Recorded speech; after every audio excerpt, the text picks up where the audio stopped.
जय हिंद साथियों, स्वागत है आपका आपके अपने YouTube चैनल DS ऑफिशियल शिक्षा में। आज हम बहुत ही महत्वपूर्ण वीडियो लेके आए हैं आपके सामने। जैन और बौद्ध धर्म का उद्भव, विकास और पतन कैसे हुआ, इसके बारे में आज इतिहास के आगे का चरण देखेंगे। तो जैन धर्म आया क्यों? उत्तर वैदिक कालीन जब सभ्यता उत्पन्न हुई और लोहे का खोज प्रारंभ हुआ, उसके बाद उत्तर वैदिक काल का जो है एक ब्राह्मण वर्ग सामने उभर कर आया, जो पूजा कर्मकांड यज्ञ विधि और अनेक प्रकार के मंत्र यज्ञ सब कुछ कराने लगा और उस पर उनका एकाधिकार हो गया।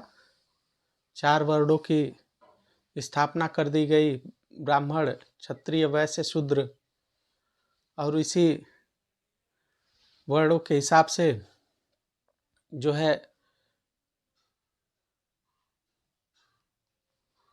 जीवन में ऊंच और नीच का भावना जो है उत्पन्न होने लगा। तो इसमें जो शूद्र लोग थे उनकी स्थिति बहुत ही ज़्यादा खराब हो गई। शूद्र लोगों की स्थिति बहुत ही ज़्यादा बिगड़ने लगी और लोहे की वजह से कृषि में काफ़ी ज़्यादा बदलाव आ गया था। अनाज पैदा करने लगा था वर्ग और धन संपदा उत्पन्न होने लगी, जिससे नए धर्म की मांग को लेकर जो शोषित वर्ग था वो अपने लिए एक नए धर्म की मांग करने लगा, जिसके ब्राह्मण के विरुद्ध में क्षत्रिय लोग सामने आए और नए धर्म की स्थापना किए। जैसे जैन धर्म में महावीर और बौद्ध धर्म में गौतम बुद्ध, ये दोनों लोग क्षत्रिय कुल के थे और इन्होंने नया धर्म अपनाया। तो आइए आज के क्लास का जो है शुभारंभ करते हैं और देखते हैं कि कैसे जो है जैन और धर्म का विकास हुआ।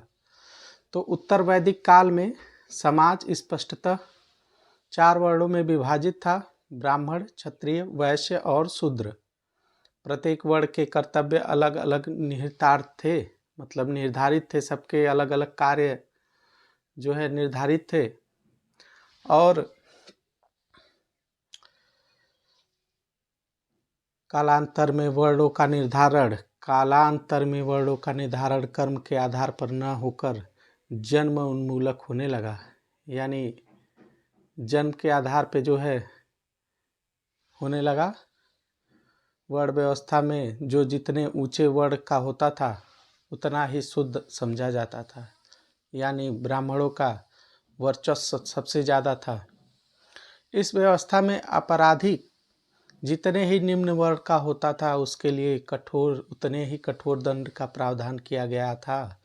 यानी निम्न वर्गों के लिए सजा में अलग प्रावधान था और उच्च वर्ग के लिए सजा का अलग प्रावधान था। इस वर्ण व्यवस्था में क्षत्रिय लोग जो शासक के रूप में काम करते थे वे ब्राह्मणों के धर्म विषयक प्रभुत्व पर प्रबल आपत्ति व्यक्त करते थे। जो ब्राह्मण लोग थे वे आपत्ति व्यक्त करने लगे और इससे एक नए धर्म का जो है उद्भव हो गया। और ब्राह्मण प्रधान समाज में वैश्यों का स्थान तृतीय कोटि में था।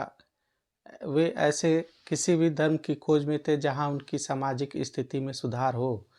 जैन शब्द संस्कृत के जिन से बना है, जिसका अर्थ है विजेता, जितेंद्रिय। जैन महात्माओं ने निर्ग्रंथ, बंधन रहित व जैन धर्म के अधिष्ठता की तीर्थंकर कहा। जैन धर्म के प्रथम तीर्थंकर ऋषभदेव आदिनाथ थे।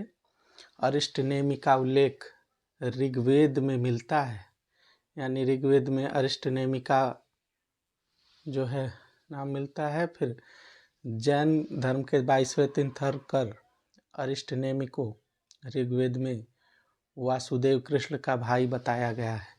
जैन धर्मावलंबियों का विश्वास है कि उनके सबसे महान सम्राट धर्मोपदेष्टा महावीर थे। इसके पहले 23 और आचार्य हुए जो तीर्थंकर कहलाए। जैन धर्म के प्राचीनतम सिद्धांतों के उपदेष्टा 23वें तीर्थंकर पार्श्वनाथ माने जाते हैं, जो वाराणसी में निवासी थे। यानी महावीर जो इनके प्रमुख जो तीर्थंकर थे वो वाराणसी के निवासी थे। और यथार्थ में जैन धर्म की स्थापना पार्श्वनाथ के अत्याध्यात्मिक शिष्य वर्धमान महावीर ने की। वर्धमान महावीर का जन्म 540 ईसा पूर्व में वैशाली के निकट कुंडल ग्राम में हुआ था। उनके पिता सिद्धार्थ ज्ञात्रिक कुल के प्रधान थे। उनकी माता का नाम त्रिशला था, जो बिंबिसार के ससुर लिच्छवी नरेश चेटक की बहन थी। यानी लिच्छवी नरेश चेटक की बहन थी। और महावीर सत्य की खोज में 30 वर्ष की अवस्था में सांसारिक जीवन का परित्याग कर यति यानी सन्यासी हो गए। यति कहा जाता है।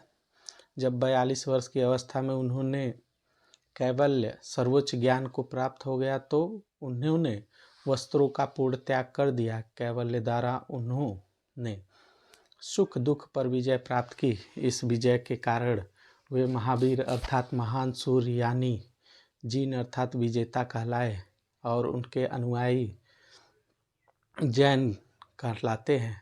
उनका निर्माण 468 ईसा पूर्व में 72 वर्ष की उम्र में वर्तमान के समय पावापुरी में हुआ था। तो पावापुरी में इनका जो है स्थान हुआ था। और जैन धर्म के 5 महाव्रत: हिंसा नहीं करना चाहिए, झूठ नहीं बोलना चाहिए, अहिंसा, सत्य, अमृषा, सत्य यानी अमृषा, अस्तेय, ब्रह्मचर्य, परिग्रह, चोरी न करना, संपत्ति अर्जित नहीं करना, इंद्रियों को वश में करना। इन 5 व्रतों के ऊपर 5 पार्श्वनाथ ने दिए, 4 पार्श्वनाथ ने दिए हैं, जबकि 5वां व्रत महावीर स्वामी ने जोड़ा है, जिसे ब्रह्मचर्य कहा जाता है। जैन धर्म के त्रिरत्न सम्मत ज्ञान समिति यानी सम्यक ज्ञान, सम्यक समिति, सम्यक आचरण और सम्यक दान का जो है त्रिरत्न है जैन धर्म में। फिर जैनों ने अपभ्रंश भाषा में पहली बार कई महत्वपूर्ण ग्रंथ लिखे एवं इसका पहला व्याकरण तैयार किया। बौद्धों की तरह जैनों लोग भी आरंभ में मूर्ति पूजक नहीं थे। बाद में वे महावीर एवं तीर्थंकरों की मूर्ति प्रतिमा की पूजा करने लगे। जैन धर्म ने अपने को ब्राह्मण धर्म से स्पष्टतः पृथक नहीं किया। जैन धर्म धीरे धीरे दक्षिण और पश्चिम भारत में फैला, जहाँ ब्राह्मण धर्म कमजोर था। कर्नाटक में जैन धर्म का प्रचार सम्राट चंद्रगुप्त मौर्य 322 से 298 ईसा पूर्व 322 से 298 ईसा पूर्व में किया था। फिर जो है गौतम बुद्ध महावीर के समकालीन थे, यानी गौतम बुद्ध महावीर के इनके बचपन का नाम सिद्धार्थ था। उनका जन्म 536 ईसा पूर्व में शाक्य नाम के क्षत्रिय कुल में कपिलवस्तु के निकट नेपाल की तराई में अवस्थित लुम्बिनी में हुआ था।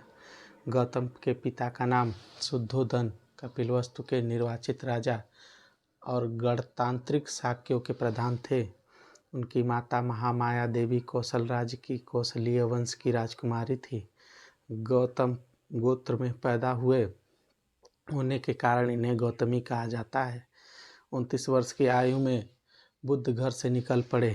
गृह त्याग के उपरांत सिद्धार्थ ने अनोमा नदी के तट पर अपने सिर को मुड़वाकर भिक्षुओं का साल की उम्र में बोध गया में वैशाख पूर्णिमा की एक रात पीपल के वृक्ष के नीचे पुनपुन नदी निरंजना के तट पर सिद्धार्थ को ज्ञान प्राप्त हुआ।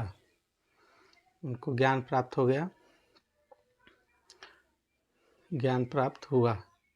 ज्ञान प्राप्ति के बाद जो है इनको गौतम बुद्ध के नाम से प्रसिद्ध हुए। गौतम बुद्ध ने अपना प्रथम प्रवचन सारनाथ में दिया। महात्मा बुद्ध ने तपस्या एवं मलिक 2 शूद्रों को बौद्ध धर्म में सर्वप्रथम अनुयायी बनाया। तो इनके प्रथम अनुयायी जो थे वो बौद्ध धर्म के। फिर महात्मा बुद्ध ने अपने जीवन के अंतिम पड़ाव में हिरण्यवती नदी के तट पर कुशीनगर पहुँचे, जहाँ पर 483 ईसा पूर्व में 80 वर्ष की अवस्था में इनकी मृत्यु हो गई। इसे महापरिनिर्वाण के नाम से जाना जाता है। मृत्यु से पूर्व कुशीनगर में परिव्राजक सुबोध को अपना अंतिम उपदेश दिया। बौद्ध दर्शन क्षणिक और अंतः शुद्धिवादी है। इसके अनुसार सभी संस्कार व्यय धर्म है, अतः अप्रमाद के साथ मोक्ष का करें। बौद्ध दर्शन में नितांत कर्मवादी है। यहाँ कर्म का आशय कायिक, वाचिक व मानसिक चेष्टाओं से है। तो दोस्तों, हमने जैन और बौद्ध धर्म को देख लिया और देखा हमने कि कैसे जैन और बौद्ध धर्म का उद्भव हुआ। और जैन और बौद्ध धर्म का पतन भी इस कारण हुआ क्योंकि ब्राह्मण वर्ग ने अपने धर्म में गौ माता को जो है उनकी पूजा को शामिल किया, स्त्रियों को उच्च स्थान दिया और पूजा पाठ कर्म कांड में निम्न तबके के लोगों को भी स्थान मिला, जिससे धीरे धीरे बौद्ध और जैन धर्म का विकास हुआ। और इनमें कुरीतियाँ भी जैसे जैसे धीरे धीरे इनका जैन और बौद्ध धर्म का विकास हुआ, इसमें कुरीतियाँ भी बढ़ने लगी। ये भी वैसे ही अपना व्यवहार बढ़ाने लगे, जिसके कारण जैन और बौद्ध धर्म का पतन हो गया। लेकिन अभी भी जैन और बौद्ध धर्म हैं, लेकिन सबसे ज़्यादा विकसित जो धर्म है भारत में वो ब्राह्मण धर्म ही है। तो आज के लिए दोस्तों बस इतना ही। कल फिर आपसे मिलते हैं, देखेंगे चंद्रगुप्त मौर्य और अन्य सम्राटों के बारे में। तब तक के लिए जय हिंद, जय भारत, भारत माता की जय।